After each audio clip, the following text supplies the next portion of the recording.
welcome on behalf of Chatham House. I won't say on behalf of COMEXI, I'll let Sergio say that later, but welcome to the Latin America Conference 2022, entitled Politics and Prosperity Post-Pandemic. The first thing I want to do is say that the conference will be held in Spanish and English. So if you need translation, for those of you here in the room, I've been told to ask you to use the headsets provided, but I don't see the headsets lying around anywhere, but they will be provided by the sound of things if they are needed. So if you need one, please put a hand up of some sort. And in the room, Spanish will be on channel 1 and English will be on channel 2. For those of you joining us online, please click language on the bottom right-hand side of your Conference Plus screen and click the language you want to listen to. It should be that simple, it should work that well. This is also a reminder right at the beginning, this conference is on the record. It's too big in some ways to do under the Chatham House rule, and also I think we've always felt at Chatham House with this conference series, we want to get the ideas out. We want to get as many people as possible to feel they are part of this conversation on the future of Latin America in a global context, where we're really looking at Latin America and out, beyond its own region and how the rest of the world is interacting with Latin America. So we're going to do it on the record. It is being recorded. And for those of you watching this online, but also you here in the room, you can catch up later on demand because we will keep a recording of the conference for that period. Now, reflecting the fact that we're in Mexico, we're discussing the future of Latin America, I'm going to continue in Spanish. And that will let you all test out, for those of you online, please click the language button if you don't speak Spanish and want to hear it in English. So, bienvenidos a nuestra quinta conferencia sobre Latinoamérica, América Latina. Es la primera que hemos podido convocar en directo con gente presente en la audiencia desde el principio de la pandemia. Pero, como todas nuestras conferencias, hoy en día por lo menos, tengo el placer también a dar la bienvenida a todos los participantes que se unen a través de nuestra plataforma virtual, el Conference Plus. Y esperemos que todos los participantes, los que estáis aquí en la sala, pero también los que están juntándose a través del Digital Conference Plus, que seréis tan activos todos en este debate que tenemos sobre el futuro de América Latina después de la pandemia. También quiero decir que esta es la primera vez que hemos convocado esta conferencia en América Latina y en México específicamente. Y por lo tanto, y antes de decir más sobre el tema de esta conferencia y el contenido de la agenda, quiero dar muchas gracias y gracias profundos por nuestros socios y patrocinadores en esta conferencia. Y en primer lugar, Sergio Alcocer, todo su equipo en COMEXI, con quienes hemos organizado esta conferencia, y claro, nuestros amigos y socios en COMEXI se han encargado de muchas de las cosas más importantes para llevar a cabo esta conferencia con éxito. Y antes de dar la palabra a Sergio, que hablará después de yo, quiero reconocer también el presidente fundador de COMEXI, Andrés Rosenthal, que han animado a Chatham House, ha animado con mucha fuerza, si conocéis a Andrés, anima con fuerza, la idea de una conferencia anual sobre Latinoamérica en Chatham House. Una idea que empujó desde que fue miembro de nuestra asesoría principal, Senior Advisor de Chatham House. Le agradecemos mucho, Andrés. Lo que vemos aquí es mucho gracias a tu empuje. También quiero dar unas gracias muy profundas a CAF, el Banco de Desarrollo de América Latina, que ha sido patrocinador principal de esta conferencia desde el principio, las últimas 4 conferencias. Y claro, un gran agradecimiento a HSBC, Jorge, muchísimas gracias por ser patrocinador de esta conferencia, pero también para darnos un entorno tan perfecto para este debate. Y estamos muy contentos de estar aquí con ustedes como huéspedes nuestros en Ciudad de México. Debo decir que también HSBC es un patrocinador y apoya nuestra iniciativa sobre Latinoamérica, el análisis que hacemos, investigación que hacemos sobre el tema, que está liderado por mi colega Chris Sabatini. Chris, aquí que va a liderar el panel después de este, y estamos muy contentos de tener el apoyo de HSBC y de otros para esta iniciativa. También quiero dar gracias a Diageo, a SIG, Strategic Insights Group, y a Brennan & Partners, que también son patrocinadores de esta conferencia. 2 minutitos, si puedo, si tienen la paciencia para decir algo sobre el tema de hoy, porque se esperaba, y veis del título de la conferencia, que 2022 sería el principio de la recuperación global después de la pandemia. Y es lo que ponemos aquí, la idea de esta conferencia. Que podríamos reempezar el crecimiento económico global, reempezar el comercio, el turismo, los servicios industriales, sectorales, una oportunidad para pagar la deuda muy grande que creció durante la pandemia con todos los gastos extras que se tuvo que hacer, de acelerar una transición a energía renovable, un crecimiento sostenible también. Hubo claro, como se sabe, se esperaban unos bloqueos en las cadenas de suministro globales al principio. Esto era natural después de las restricciones de la pandemia, y hubo un aumento ya a finales del año pasado en los niveles de inflación. Pero no nos esperamos al mundo de hoy, hace 3-4 meses. La invasión rusa de Ucrania ha volcado todas estas esperanzas. La destrucción de la economía ucraniana, la imposibilidad de exportar sus productos alimentarios, combinado con el impacto de las sanciones contra Rusia, el aumento de los precios de petróleo, de gas, esto ha dado un impulso enorme a la inflación y a la inestabilidad económica global. Vemos también el aumento ahora más rápido y más fuerte de los tasas de interés en los Estados Unidos, en Europa también, y esto, claro, impacta la finanza de todo el mundo, dado la deuda global que llevamos todos en todos los países de este momento del mundo. Y al final, China, que continúa con su política de cero COVID, que también tiene ahora, como vemos, sus impactos globales. Entonces, esta idea de un mundo de post-pandemia, desagradablemente, es todavía un mundo de mucha turbulencia. Y creo que la agenda de esta conferencia la hemos adaptado en los últimos meses para asegurarnos que podamos hacer frente a los retos específicamente para América Latina, dado a este cambio. No tenéis el programa delante de vosotros, no voy a decir más sobre este tema.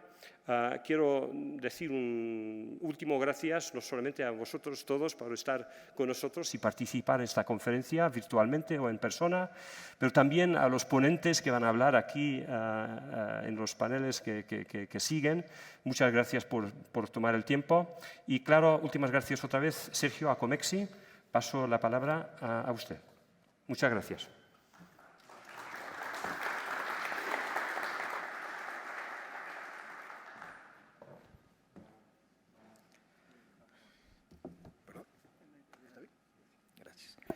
Muy buenos días. Good morning to all of you. It is for me a privilege as a chairman of COMEXI to be able to address you. We want to thank Chatham House International Affairs and for the opportunity of participating here all of these months in order to be able to have this conference. We hope that it is important and exciting for you and, of course, for Latin America. Thank you very much. I want to thank the ambassador of the UK in Mexico, Mr. Benjamin, who has been very active in participating with the activities of COMEXI. Thank you, Enrique Garcia, who is the president for the Latin American Development Bank. I have already mentioned the support given to us by CAT for the holding of this meeting, and the president, Jorge, of HSBC, and thank you very much for your kindness in letting us be here today. And before I go any further, I would like to thank our founding member who created this idea and has generated many of the concepts for the holding of this meeting. Thank you, Andres. Why is Latin America relevant, and how can we more visible and make this region more interesting? And well, I could say that this is a region with many, many resources, which are material in nature and human in nature. It is dedicated to giving services of quality to the region. It is a region with inequalities in different levels and different intensities in these inequalities. According to ECLAC and to the IDB, the Latin American region in 2022 has 665.5 million inhabitants. Half of these are in Brazil and Mexico. Sex-wise, 81% are women, and growing rates of 12.5%. According to the data and the sources, the GDP total annual was $5.7 trillion, which is a bit lower than the 4 times that the U.S. has, just to use it as a reference. And regarding GDP annually per year is $8,000, and this compares with $58,000 had in the United States. In total, external debt to 2021 was 43.7%, and as an investment in that year directly, $96.5 billion. Something that has always been relevant for the region are the people who are affected by disasters.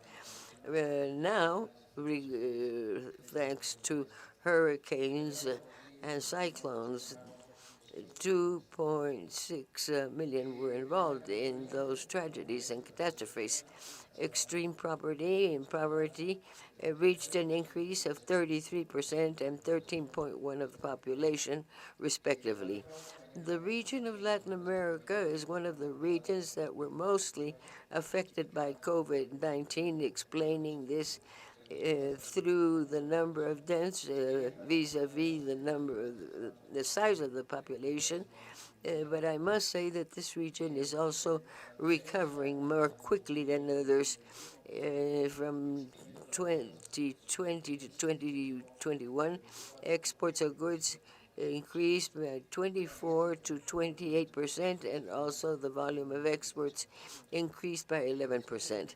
This was benefited by the price of materials and metals that the region exports. We're taking into account the most recent factors that we have in order to back this, and after the pandemic. Now, regarding energy, which is one of the issues that will be talked about most, the region has a deficit of electricity of 3.3%, and it generates renewable energies in 19.5%, and it has an enormous amount of resource in order to generate renewable energies, much more so. It invests 11% in public expenditures, and it is a region had an aggregate disemployment of 10% by 2021, and a life expectancy of 63 years old. Latin America is also a region which is well known for its importance of natural resources. In Latin America, we have 40% of biodiversity in the world. 28% of world resources of drinking water. Of course, the Amazon basin is very important. 85% of the reserves of lithium, 43% of copper reserves, 40% of nickel, aluminum, 30% in silver reserves, and we're only behind the Middle East in the production of oil and in Venezuela in terms of reserves. Over 60,000 kilometers of the is found in the coast. And in Latin America, we can also speak about cultural products. 101 are cultural goods, 38 are cultural assets with great variety. And in closing, in terms of illiteracy or literacy, between 93 and 94% of women have shown an increase in past years. In 2020, 94.6 was for women and 94.8 for men. And with the youth, men and women, we also have very high levels, 96 and 98%. We wanted to highlight the importance of Latin America. Latin America offers a huge amount of opportunities, and it, of course, also represents challenges to education and health in particular.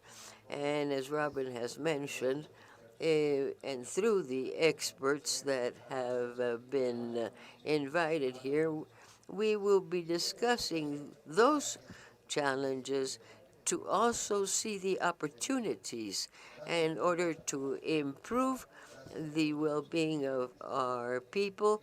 Thank you, Chatham House. Thank you in Mexico City to those following us digitally and outside of Mexico City as well. We hope this will be an exciting experience for all of you. Thank you very much, Sergio, for these words, and I think that you have given the context perfectly to start off the conference of today. Now I give the mic to my good friend Benjamin, the ambassador, and we can certainly see that we have the greatest diplomats in the world. He was ambassador in Chile, Consul General in New York, and he plays a very important part in Latin America, in the region, and in Mexico in particular, about what he is going to talk to us about. And I hope that you can take time to speak to us this morning. My friend, Ambassador, would you kindly take the floor? Muy buenos días a todas y todos. Good morning, everyone. Thank you, Chris. Te cuento, Robin, que a diferencia de ti hablo español con un acento chileno, el que voy mexicanizando de a poco, y no con un acento español, ni menos este sábado cuando Liverpool enfrente al Real Madrid. Me siento muy honrado de estar inaugurando este evento junto con ustedes. Y estoy siempre encantado con que inaugurate this event. I'm so happy Chatham House decided to host this conference in Mexico City together with our COMEXI friends. I'm a great admirer of Chatham House. I'm usually very respectful of the Chatham House rules. And I do understand that we will not be respecting them thoroughly today, so I will be careful in what I say today and more so than previous event related to Chatham House. For the past 36 years, I've been part of the Foreign Service from the United Kingdom, the Jurassic Age, representing my country in several countries, and of late, since August of last year in Mexico.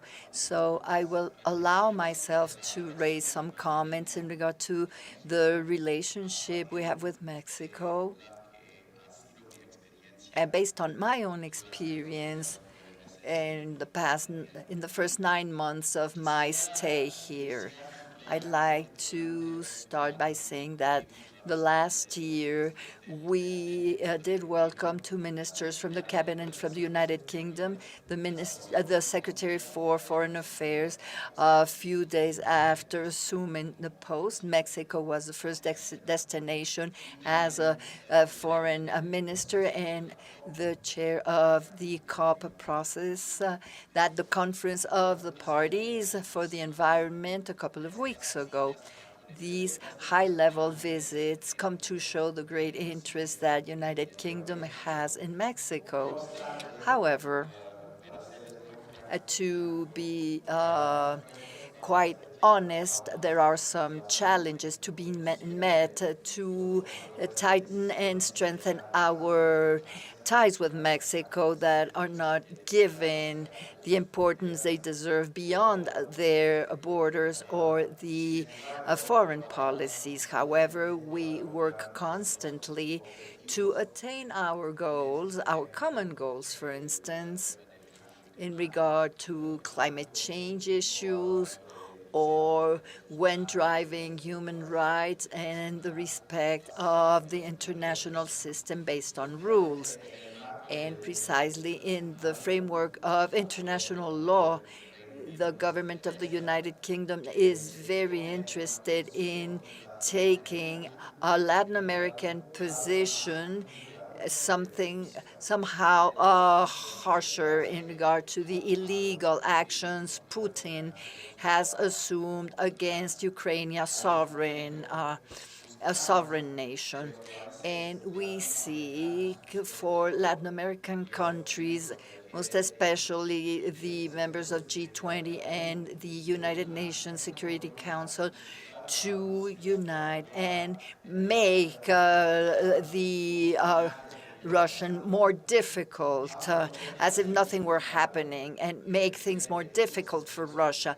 But we require enormous diplomatic efforts. The international pressure on Russia will be the only means to end this complicated situation. But Mexico and the entire Latin American region will also are already suffering because of the lack of wheat, fertilizers that was triggered by this war that was provoked by Russia. Nobody should think this conflict is a faraway conflict or non-relevant for the faraway countries. Mexico is a key actor in the international community. The great prestige of the Mexican diplomacy, and we know it's a challenge. We know we are making all efforts so that Mexico and the entire region, we harshen our positions in regard to Russia, not only in multilateral fora, but also in our own capitals and our own trenches, seen from several perspectives. Here in Mexico, the main role for instance, of La Jornada, the newspaper, to making echo of the Russian propaganda, the availability of the Russia Today in TV packages, cable TV packages offered by Easy, Dish, or Total Play, or the presence and the freedom of maneuvers in Baja California and Superior de la Tacha that belongs to Olekinkov, who was sanctioned by the United Kingdom March of this current year. The United Kingdom is no newcomer to Mexico or Latin America. In the case of Mexico, we are very close. We follow closely their wonderful history. We were the first European power to recognize the Mexican independence and to sign a bilateral trade agreement. And our historical ties go back to the 19th century when the Cornwall miners brought the famous pastes, of course, football, to Mexico, and British engineers like Woodman Pearson who helped build doors and railroads in Mexico. And ever since, we can talk about a solid trade relationship between our two countries. Today, the trade exchanges between Mexico and the United Kingdom exceeds the 4 million pounds, and even 5 billion prior to the pandemic. And in many areas, we are recovering from the pandemic. In Mexico, a great number of British companies like the AstraZeneca operate in Mexico, and our very kind hosts, HSBC, amongst many others. Whereas in the United Kingdom, we have Mexican companies such as Bimbo, COMEXI, and Orbia, just to mention a few. And I must add that the perspectives are quite encouraging. Last Friday, I had the opportunity to travel to London to be part of the launch of the bilateral relationships, to update our trade relationships, together with Tatiana Cloutier, Luis de la Mora, the Secretary and Subsecretary for Economics, who are responsible of the Mexican trade in Mexico.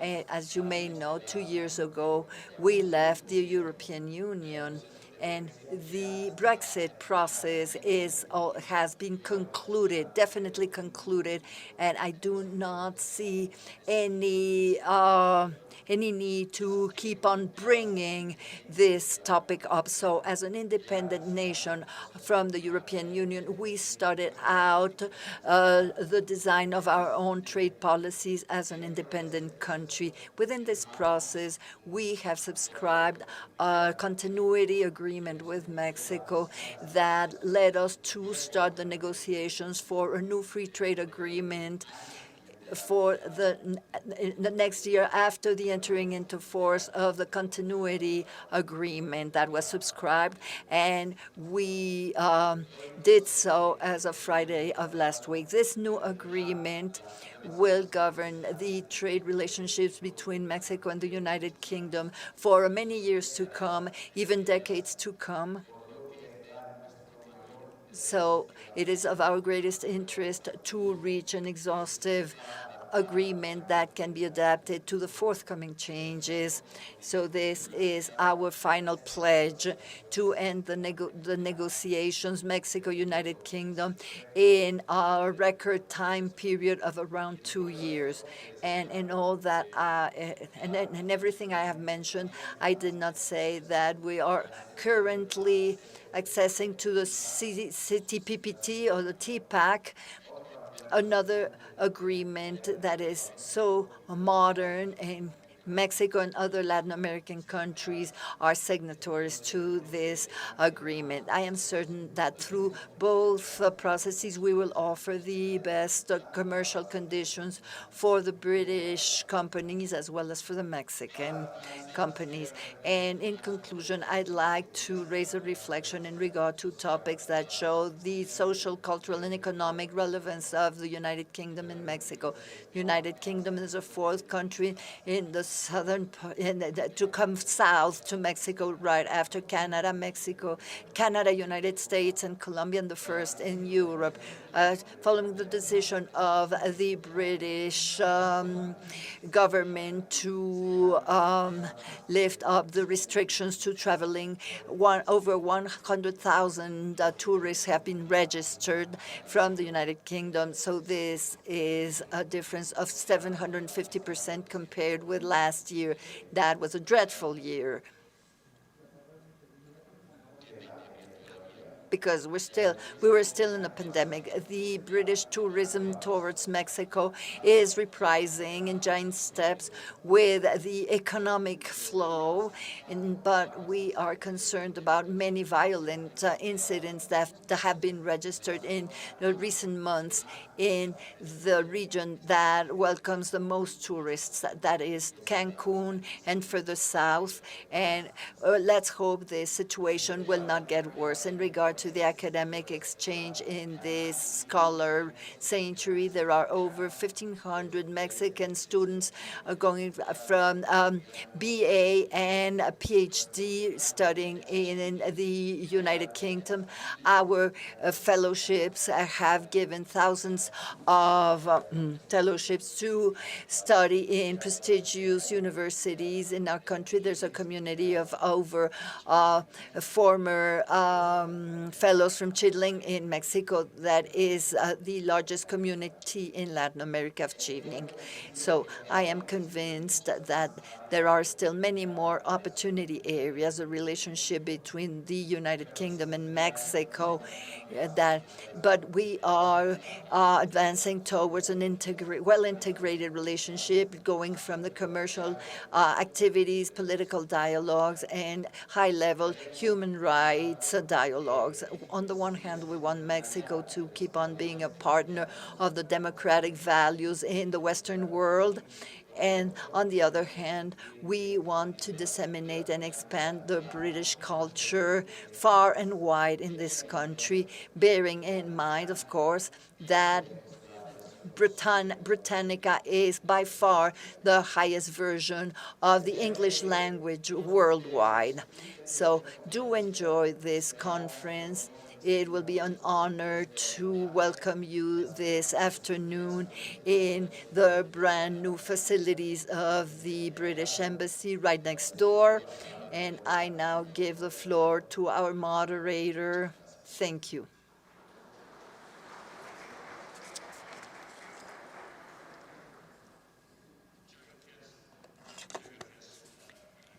Thank you, Ambassador Benjamin.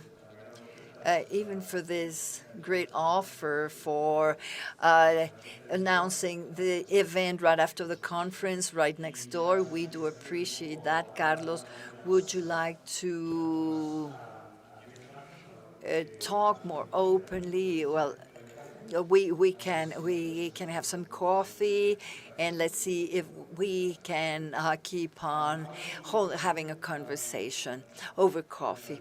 So I welcome in a virtual manner, hopefully, Mr. Enrique Garcia, former executive president of CAF, the Development Bank for Latin America.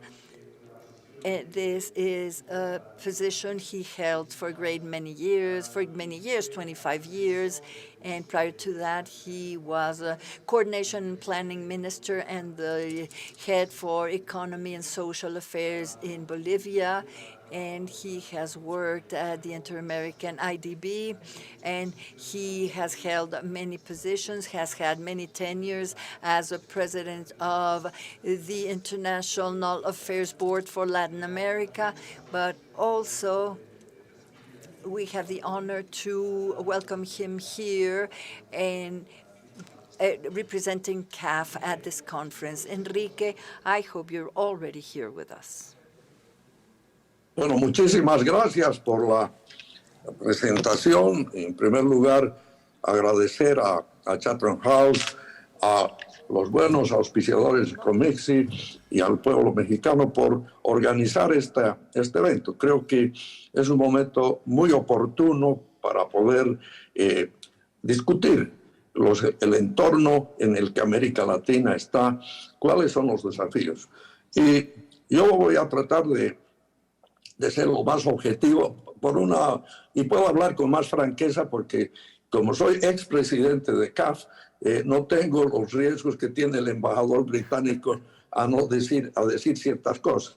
Y desde luego, lo más importante, yo creo que Sergio ha dado una visión de los potenciales, la riqueza que tiene la región en recursos naturales, productos, recursos humanos, cultura, en fin, que nos da una gran oportunidad. Pero yo voy a hacer el análisis de ver dónde está América Latina hoy día y cuáles son los desafíos hacia el futuro, teniendo en cuenta que más allá de la pandemia, que como sabemos todos, beyond the pandemic, as we all know, the region has been hit very hard because with 8% of the population, the dissemination has reached over 27%, and people have died. And we see how the GDP has fallen in the region, the deterioration of the social conditions, and so on and so forth. But I will try to focus on the future, on the reality.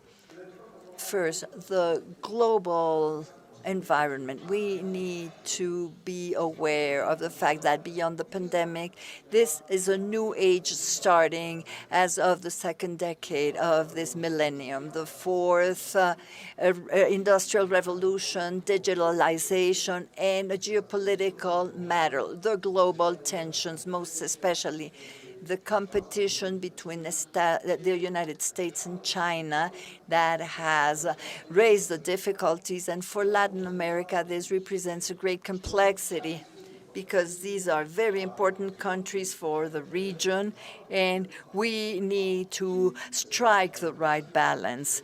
And to add to the difficulties, we have the war in Russia. Another critical item, the multilateralism. We've seen how these recent years, all this great effort that was made as of Bretton Woods to create institutions such as the World Bank, such as the IDB, all that, many of the actors have turned around. The President Trump from the United States did not sign the Paris Agreement. So this is a very hard situation to go back to the multilateral spirit that is fundamental in the context of the current world. And together with that, nationalism, racism, and the fragmentation of the international systems. And beyond what the ambassador explained, the position of the United Kingdom, Brexit, obviously, is now part of the situation of the fragmentation and the deterioration we see in the traditional systems, such as the European integration. And the most delicate aspect, two aspects we need to highlight: the social economic gaps between the regions, between the countries, and within countries themselves, and then global warming, of course. But something that raises great concern is a crisis of institutionality, not only democracy, not only Latin America, but many areas in the world. Having said that, the relevant question is, where are we standing now in Latin America? We take the very positive aspects that has been presented about the region, all the very positive aspects. But I am sorry to say, if we compare Latin America with the decade of the 60s, unfortunately, we have lost our importance. In the 60s, Latin America was the developing region that was the best positioned with the greatest possibilities. Brazil, the country of the future, that was the truth. But a datum. What was the GDP in South Korea in regard to Latin America? It was 1/3 of the GDP in Latin America. What is now the revenue per capita in South Korea currently is 3 times greater than Latin America. That's another topic here. Now, trade. Latin America represented in the 60s, at the beginning of the 60s, represented more or less 12% of all trade. Today, it represents 5%. In regard to the GDP, it became stagnant between 5 and 6%. So why? Why are we in this situation? Well, it is good to analyze our issues. What for in order to come up with a medium and long-term strategy that is fully realistic, constructive, hand in hand with a new age, and all the things I am highlighting. The concentration of the exports, be it in regard to raw materials with very little value added in South America or very low content of novel. So in the years of fat cows, everybody celebrates. I remember at the summits of presidents that were held at the beginning of that decade, all the presidents of the summit were such optimistic about Latin America. They cheered for Latin America. Only two people who were presidents, President Enrique Iglesias, not the singer, but the president from Bolivia, who would say, let us make the most of the moment to make structural changes, but everybody was cheering. And there comes the change after the financial crisis. And another topic that is key, the low productivity and the competitiveness. If we compare that with what has happened with the emerging countries in Asia that have grown their productivity to 6%, and in our region, 1.5% max. And in competitiveness, the indicator of competitiveness 4.0 at the World Economic Forum. And prior to the pandemic, we have bad news. Out of the 142 countries, there are only 2 countries that were below number 50, Chile number 33, in Mexico 48, the average of Latin America 82. And we had around 7 countries that were above our own position at 90. And what happened? With that, we included 12th pillar with a macro stability infrastructure, all the technological, digitalization, progress, infrastructure, education, the 21st century, not education from the 18th century, the markets, the institutionality, and so on and so forth. There we are. And topics we should reflect on. The region has made great progress in very many sectors, but their internal capacity in average is 18%. Some countries, because of the crisis, have went down considerably. Mexico keeps a good index. And what do they invest? They invest in average around 20-21%. So let us compare. Let's compare the successful countries from Asia. 30-40%, the investment 30-40%. And this comes to show that we are actually in a situation that should be taken seriously, and especially the social gaps. The Gini that measures the distribution of wealth, I am sorry to say, that in our region, we are in the least favorable position if compared with all the other regions. But here comes another matter. In the region, we saw very important advancements in terms of integration, collaboration in Central America, in the Caribbean region, in South America. Efforts to, especially in Mexico, we were able to do it with great efficiency, but unfortunately, this has not gone any further. So what should we start thinking about if aiming at the future to have a long-term vision, to incorporate what has been said 4 times: macro stability, efficiency, profitability, investment. Thirdly, equity, social inclusion, and environmental matters, not in an isolated manner, but as a whole on the long term. But in order to do so, what do we need? We need institutions. We need consensus. We don't need to fall in the norm. I don't know if the norm in many countries to the chronicle nationalism and recurrent. So the president, the first thing they say, the new bartender, the new minister, they say, today my story commences. Let's review everything. No, like other countries have done it, or like the Asians have done it, but a lot harder to show for it.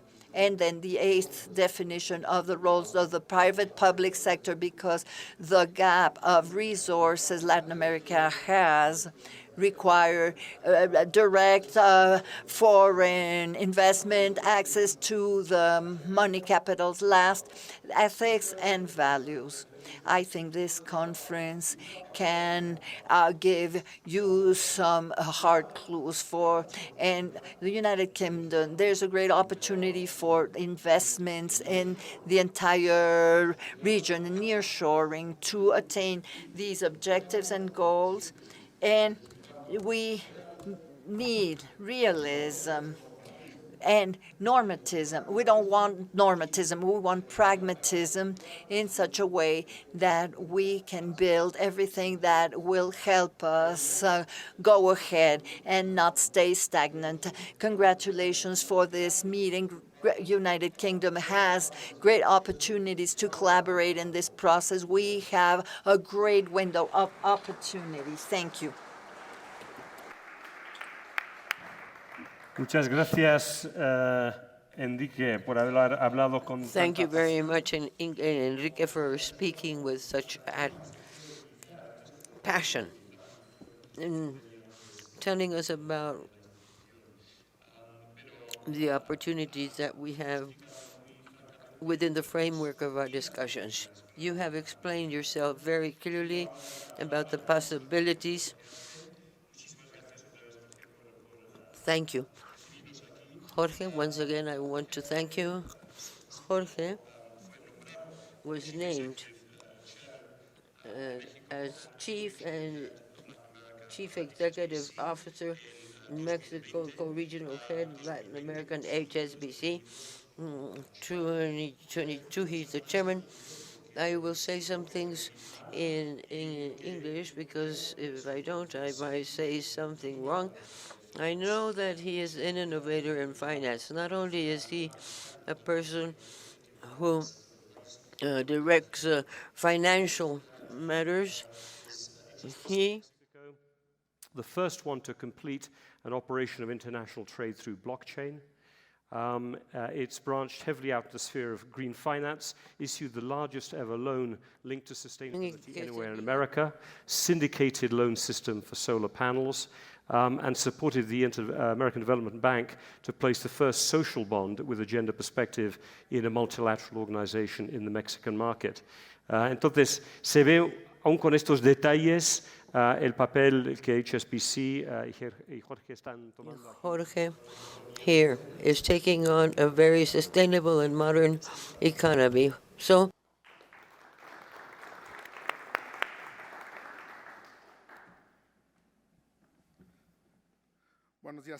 a good morning to all. Thank you very much for joining us here at the home of HSB Mexico. HSB is the sixth bank in Mexico. It is the largest bank in the Western world, and we take this very seriously. We want to participate in the development of Mexico and the region. So thank you very much, Robin, Chris, Andres, for having brought this conference to this, your home.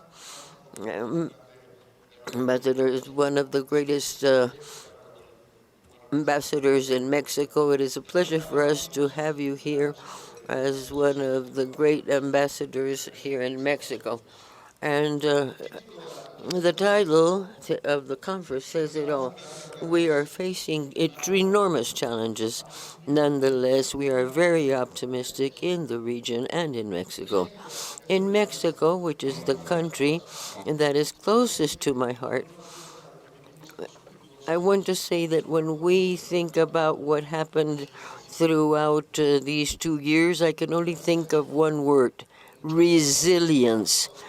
We've done so painfully and with a lot of work, but I think we're coming out of the crisis much stronger than how we entered into the pandemic. Mexico opened up. It took on open markets, a stable peso, bank independence, and a fiscal situation which is enviable throughout the world. This has allowed us to come out of the crisis differently to how other countries have done so. We face challenges that of global inflation, and of course many of our children and even our staff members have not lived through this kind of experience. There is more violence. The rule of law is more and more breached. We have to work together with the governments of each and every one of these countries in order to make sure that this improves and improves very quickly. Undoubtedly, there are many things that we have to be concerned with, but we have much faith in the institutions of Mexico and all of this region. Mexico is the modern HSBC representative in Mexico, but we're also looking at Brazil, where we too will be present as HSBC. We face many challenges, but the largest challenge that is beating us up is the fact that we want to back more strongly ASGB. If we don't take the necessary decisions and actions very seriously, the cost of all of this will fall on the shoulders of our children and our grandchildren. Practically, I say to all my staff and friends at work that we have to help this transition by financing, by making relationships, by knowing that sustainability in the economy cannot be apart from growth. We have to work linked up with one another and work with our partners now, the partners that we will have in the future, because we're going to be the only global bank in Mexico. So we want to be an integrated chip of this puzzle here in Mexico. Thank you very much, Chatham House, for being here. The first word that I remember when I came to the back, they told me, you have to understand what Chatham House rules are. So I Googled up what that meant. Today we're not using them. We have to use Chatham House rules very often. Thank you very much. We're very happy to have you here. Thank you, Jorge. And before I call on the first panel in a few minutes, thank you. Thank you for letting me address you. Thank you very much for hosting us here. I am talking about the first corporate house member many years ago. We were talking about Midland Bank or something like that in the past. Now it is HSBC. Chris, my friend, and my friend Sabatini from Latin America, please come up. You are now active participants in this conference. There will be opportunities for your questions, your answers.